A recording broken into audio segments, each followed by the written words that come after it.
pessoal, tudo bom? Como eu prometi, essa semana eu vou estar disponibilizando a minha planilha de custos, tá? Essa planilha que eu uso para todos os projetos, e desde um pequeno projeto até os grandes projetos, tá? E eu vou dar uma breve explanação aí de como a minha planilha funciona, tá? E como alimentá-la, tá? Tem duas abas aqui, tá? Uma que é essa aqui, que é a planilha de custos, e a outra é essa, funcionário simples nacional, tá? A minha empresa, ela é enquadrada no simples nacional. Então, toda a questão de imposto, de remuneração, de tudo é baseado no simples nacional, tá? Então, vou explicar como que funciona para como que chega no valor hora calculado, tá? Então, como vocês viram aqui, tá 81,81, que é a minha hora. Como que eu calculo essa minha hora? Como, Denise, como que você calcula a sua hora, tá? Como todos sabem, eu sou engenheira ambiental, né? Então, eu fui lá no site do CREA e verifiquei lá no site do CREA que tem uma normatização de salário mínimo, tá? Então, o salário mínimo do engenheiro é de 8,5 salários mínimos para uma jornada diária de 8 horas, tá? Então, eu coloquei aqui o salário base, tá? Que é esse 9.350. E como que eu chego nesse valor de 9.350? Exatamente 8,5, né, que são os salários mínimos, vezes o valor do salário mínimo, que hoje, né, a partir do dia 1º de janeiro de 2021, é de R$ 1.100. Então, esse valor de 9.350 nada mais é do que 8,5 vezes R$ 1.100, tá? Aí ele calcula, né, essa planilha aqui calcula o quanto seria de FGTS, férias, como se nós estivéssemos numa empresa e fôssemos registrados, né, com esse valor de salário líquido, né? Então, o nosso salário seria de 9.350 e para a empresa, né, a empresa pagaria, né, os 9.350, e a diferença aqui para os 13 mil são outros valores aí, que são férias, 13º, FGTS, que são coisas que se paga aí, né, pro governo, tá? Então, chegando aqui em 81, né, que é uma jornada de 160 horas mensais, né? Então, seria 81,81. Então, o profissional 1, que seria eu aqui no caso, a hora 81,81, tá? Aí eu calculo quantas horas que eu vou me dedicar àquele projeto. 60 horas, 20 horas, 30 horas, e aí já vai automaticamente sair os valores, né? Aí, Denise, eu tenho um auxiliar de campo. O auxiliar de campo ganha R$2.000. Então, a hora dele é 17,50. 17,50. Ele vai trabalhar 25 horas. Então, nesse projeto. Então, o valor dele nesse projeto custa R$ 437,50. Vou levar um mateiro, né? A pessoa para cortar o mato. O mateiro, ele ganha um salário mínimo. Vem aqui, o salário mínimo a gente viu que é R$ 1.100. A hora dele é 9,62. 9,62. Ele vai trabalhar mais ou menos 40 horas. Então, nesse projeto, ele vai custar R$ 384,80. E assim por diante. Se tiver 20 profissionais eu vou só aumentando aqui o número de linhas, inserir linha, e aí ele já posso colocar. Se eu quiser eu posso depois editar, colocar engenheiro,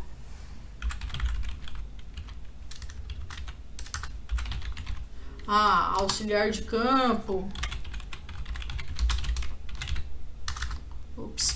de campo, mateiro, auxiliar, hein, gente, não auxiliar. E aí por diante, vou precisar de um biólogo, mas isso eu posso também colocar aqui nas outras despesas, tá? Vou explicar mais ou menos como que eu faço.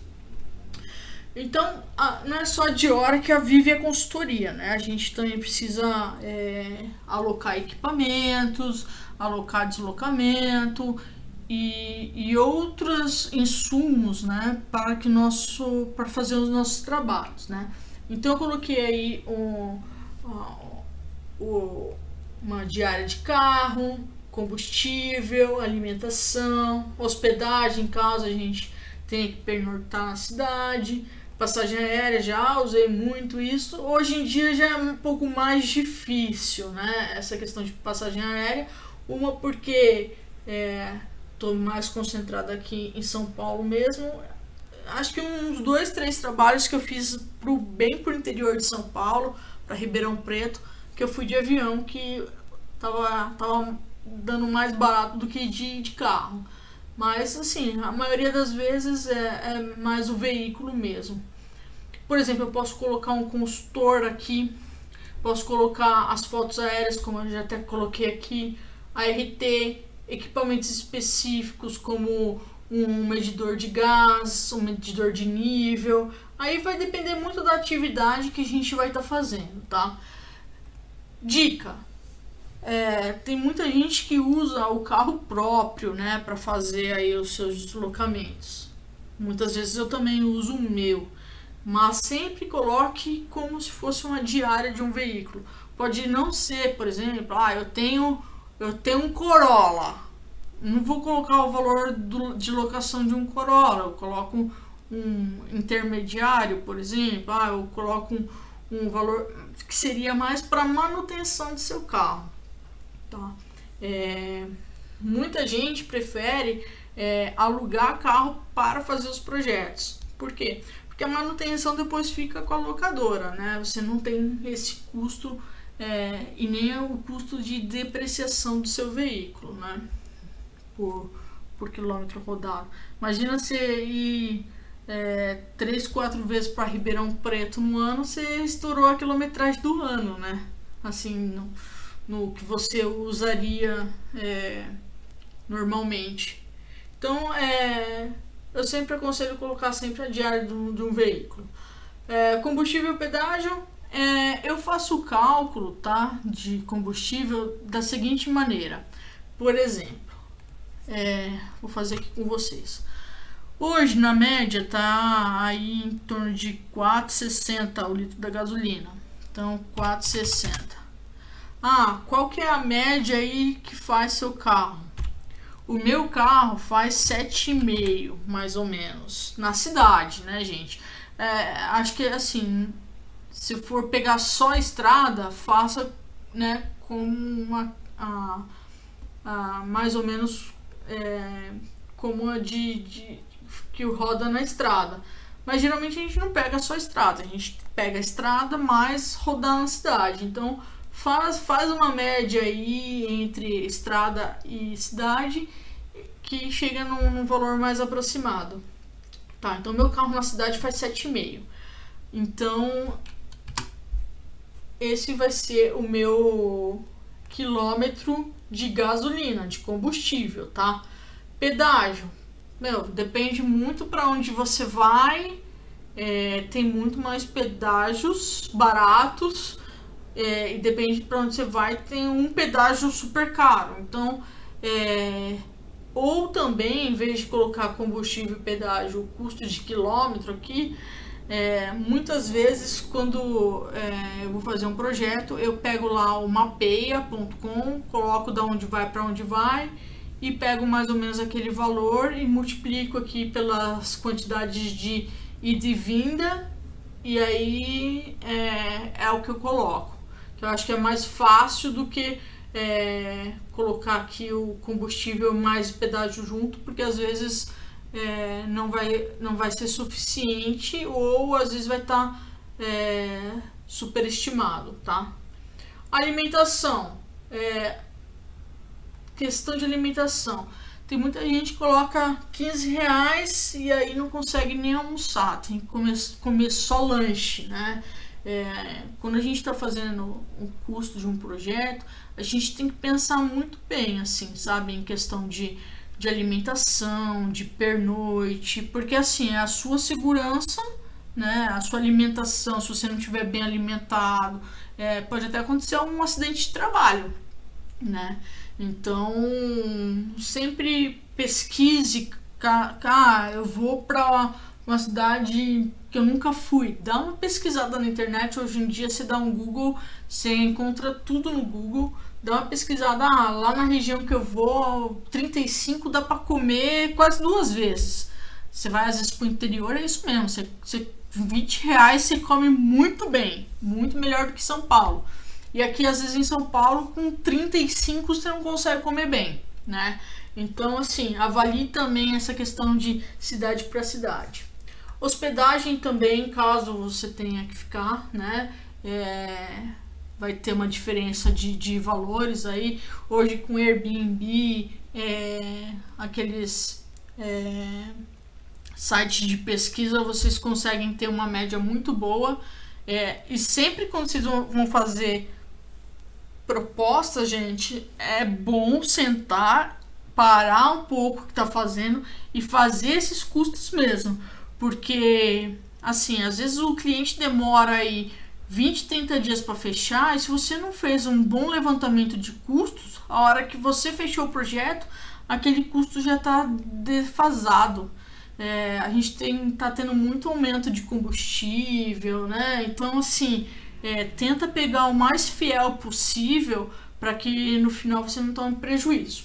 Então, voltando aqui, foto aérea, eu paguei uma indicação de um consultor, tudo aqui você especifica.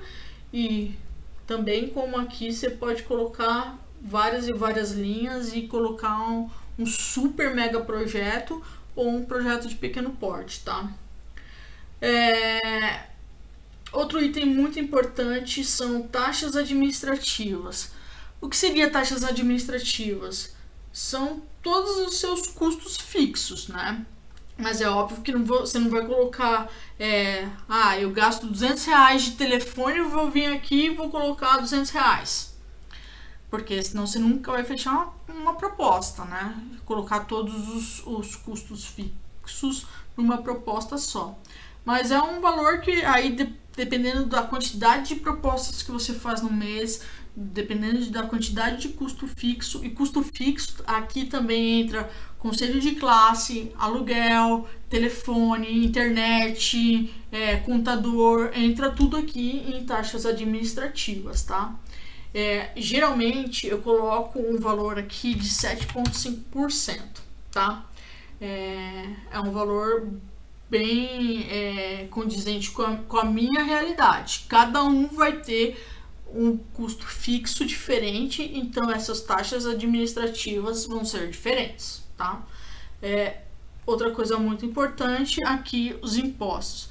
Meus impostos, eles chegam a 16,5%, né?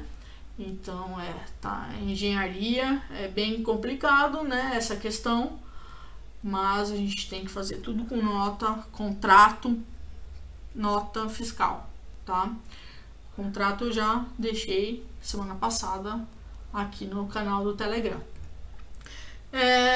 Mas para finalizar, a margem de lucro, tá?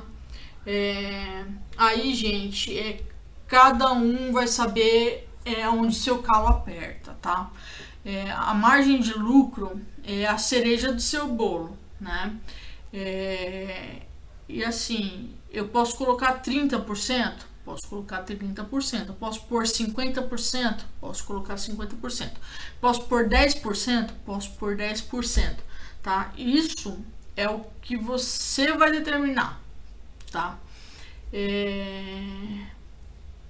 E aí também uma coisa muito importante de falar da margem de lucro é falar da margem também de negociação, tá? Eu acho que assim, você tem que colocar a sua margem de lucro e colocar uma margem para negociação. Por exemplo, a minha margem de lucro é 10%, tá? Vou colocar 10% minha margem de lucro. Então eu posso colocar 13% é a minha margem. Ou seja, eu preciso, se o caso o cliente queira negociar alguma coisa, eu tenho 3% para negociar com ele. Gente, não coloquem, vou pôr 20% para tirar depois. Não faça isso, tá? Isso é um grande erro, porque o cliente ele vai olhar para você e vai falar assim, poxa, se esse era o valor final, por que você já não me deu ele antes, né? Desconto é uma coisa igual você vai numa loja, no máximo 5% de desconto, no pagamento à vista, né? Não existe muito isso. Você vai na feira, tá o quilo de tomate lá R$10, ele não vai te fazer por R$9 só porque achou a sua cara bonitinha. Talvez lá na xepa, meio-dia, a hora que ele não vendeu, ele vai começar a baixar o valor. Mas ele não vai simplesmente falar, não, para você eu vou fazer um preço diferenciado. Então, muito cuidado na hora de negociar com o cliente. Quanto mais desconto você está dando, mais você desvaloriza o seu trabalho, tá? Então, assim, tenha os seus custos sempre bem alinhados, ou seja, eu gasto mais ou menos isso, então esse custo tem que ser bem avaliado. As horas técnicas têm que ser bem avaliadas para também você não tomar prejuízo e não cobrar e ter que entregar um trabalho, né? E também verificar a sua margem de lucro, tá? É muito importante isso. Então essa é a nossa maneira de precificar os nossos trabalhos. Espero que vocês gostem dessa planilha, que vocês usem essa planilha. Ela é muito simples, mas que vai te ajudar muito na hora de compor o seu valor final aí dos seus projetos. Até mais, e eu vou abrir um box lá no canal do Telegram para vocês tirarem as suas dúvidas em relação à planilha e também para vocês comentarem o que vocês querem ver aqui na próxima semana. Um abraço e até mais!